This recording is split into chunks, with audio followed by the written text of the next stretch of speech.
बारामतीच्या पोटनिवडणुकीसाठी काँग्रेसच्या इच्छुक उमेदवारांनी काल मुलाखती दिल्यात। आम्ही बारामतीमध्ये निवडणूक लढणार आहोत, पक्षश्रेष्ठींनी आम्हाला तसा आदेश दिलाय असं संभाव्य उमेदवारांचं म्हणणं आहे। काल 6 जणांनी मुलाखती दिल्या आणि आमची तयारी पूर्ण झाली असल्याचं काँग्रेसच्या संभाव्य उमेदवारांचं म्हणणं आहे। वीर धवल गाडे, वैभव बुरुंगले आणि ॲडव्होकेट आकाश मोरे यांनी निवडणूक लढवण्याची तयारी दाखवली आहे। आकाश मोरे यांनी 2014ची देखील निवडणूक लढवली होती।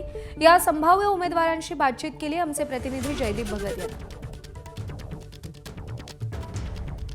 हे इलेक्शन तसं भावनिक आहे आणि त्याचबरोबर तुम्हाला मान्य आहे अगदी आहे, त्याचबरोबर कर्तव्य पण आहे। आम्ही कर्तव्य करणार आहोत। आता कर्तव्य तुम्ही विचाराल काय करणार? जो काय अपघात झाला त्याचं पूर्णत्वाकडे गेलेलं आहे का?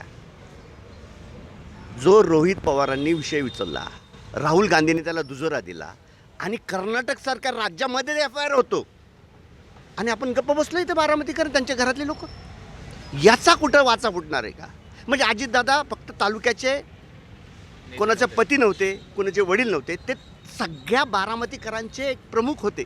एक घरातला माणूस होता, वडील होते, भाऊ होते, मुलगा होता। ह्या सगळ्या बारामती यांचा काहीतरी मृत्यू झाला, त्याचा काहीतरी छडा लागावा, ते पुढं जावं, यासाठी आमचा हा उमेदवारीचा प्रयत्न आहे। दादांचा गट जर महाविकास आघाडी असता तर ह्याला विरोधक नसता आमचा, पण त्यांचा आज ते महायुतीत आहेत, म्हणजे भाजपबरोबर आहेत। आमची विचारधारा आहे भाजपच्या विरोधात आहे आणि पोटनिवडणूक ही लागली, आम्ही विचाराशी लढणार आहे। कोणीही उमेदवार देतील तर त्याच्याबरोबरने आम्ही राहणार आहे। आमचा जो महाविकास आघाडीतले काही घटक पक्ष आहेत तेही आमच्याबरोबर येतील। राष्ट्रवादी शरदचंद्र पवार पक्ष आम्ही सगळे महाविकास आघाडीमधून 2 इलेक्शन लढलो।